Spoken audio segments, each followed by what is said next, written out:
La austeridad es racista. Ahí les va por qué. Primero que nada, la idea de austeridad política es ponerle un techo de gastos. La austeridad política es, el gobierno está gastando demasiado, se va a endeudar, hay que cortar el gasto público a como dé lugar, porque si no, incrementa nuestra deuda y con el incremento de la deuda fragilizamos nuestra economía. Los primeros a sufrir las políticas de austeridad son los pobres, obviamente, ¿no? ¿Por qué? Porque el pobre, el trabajador, lo que comparte en común con la clase proletaria en general es que tiene que trabajar para sobrevivir, ni siquiera para vivir, para sobrevivir. El trabajador es casi incapaz de ahorrar, porque sus gastos están casi al mismo nivel que sus ingresos. El primero que sufre con las políticas de austeridad son los trabajadores, ¿no? Porque ellos mismos no sobreviven la volatilidad del mercado. Si un pobre se queda sin empleo un par de meses, va a acabar viviendo en un parque o abajo de un puente, porque obviamente no tienen ahorros y no tienen el lujo, no se pueden dar el lujo de ahorrar. Todo el tiempo están viviendo con la cuerda en el cuello y todo el tiempo están tomando decisiones desesperadas para poder sobrevivir. Esto nunca afecta realmente el bolsillo de los grandes millonarios. Digo, la contraprueba de esto es, vean el enriquecimiento que se dio durante COVID a los grandes millonarios y billonarios de América Latina. Prácticamente hubo un incremento descomunal por parte de estas grandes fortunas y el costo de este crecimiento viene pues de la base de la pirámide. Lo siguiente que tenemos que entender es que hay que tener cuidado con estas políticas de austeridad porque tradicionalmente en América Latina se usan como una estrategia populista del gobierno. Cuando nos duele algo, digo, ahora venimos de saliendo de COVID,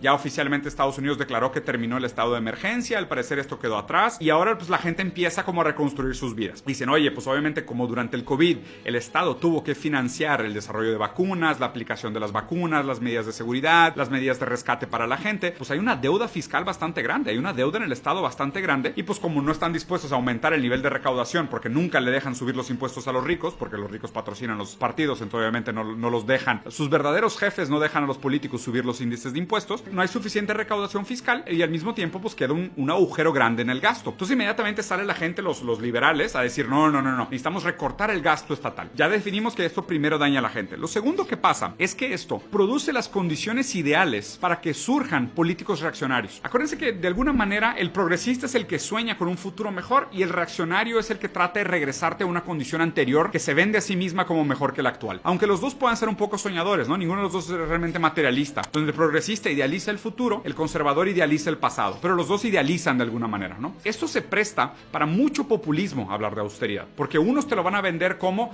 no, es que si adoptamos la austeridad vamos a regresar a como estábamos antes, que es mejor, ¿no? Eso puede ser un discurso conservador. Por otro lado, un progresista pudiera decir, no, es que si adoptamos ahora una política de no austeridad, vamos a tener mejores condiciones materiales para el futuro y vamos a poder hacer inversiones mejores a futuro. Entonces hay que tener mucho cuidado con esto de la austeridad porque fácilmente se puede instrumentalizar por prácticamente cualquier ámbito de la política. Lo que sí tenemos que hablar de la austeridad y cómo tenemos que combatirla. Cada vez que se habla de austeridad, nosotros tenemos que hacer referente a los índices de crecimiento histórico y cómo realmente es el Estado, es el que ha estado involucrado con el desarrollo de las grandes tecnologías que hoy hacen de nuestra vida mejor. El internet, las computadoras, el celular, las energías, todo eso viene de la mano con grandes inversiones estatales. Ninguna de esas tecnologías tiene su origen puramente en el capital privado. Lo que tenemos que combatir de las políticas de austeridad es que dañan primero a los más débiles, a los más frágiles y a los más vulnerables. Nosotros tenemos que luchar por un Estado que constantemente esté haciendo inversiones por mejorar las condiciones materiales de la base trabajadora. Porque además lo que tienen que pensar es que cuando se habla de aumentar el gasto público, obviamente lo primero que se dice, no, ¿y la deuda internacional? ¿O cómo le vas a hacer con la recaudación? Que ahí lo que te están diciendo es, no pidas más dinero prestado a otros países y tampoco aumentes la carga tributaria. Hablar a favor de la austeridad es hablar a favor de los capitalistas o la inversión privada, porque lo que están tratando de evitar es un endeudamiento estatal que requiera más recaudación fiscal, o sea, más impuestos a los ricos, que haga que eso se pague el bolsillo público y de ahí se fondee lo necesario para la política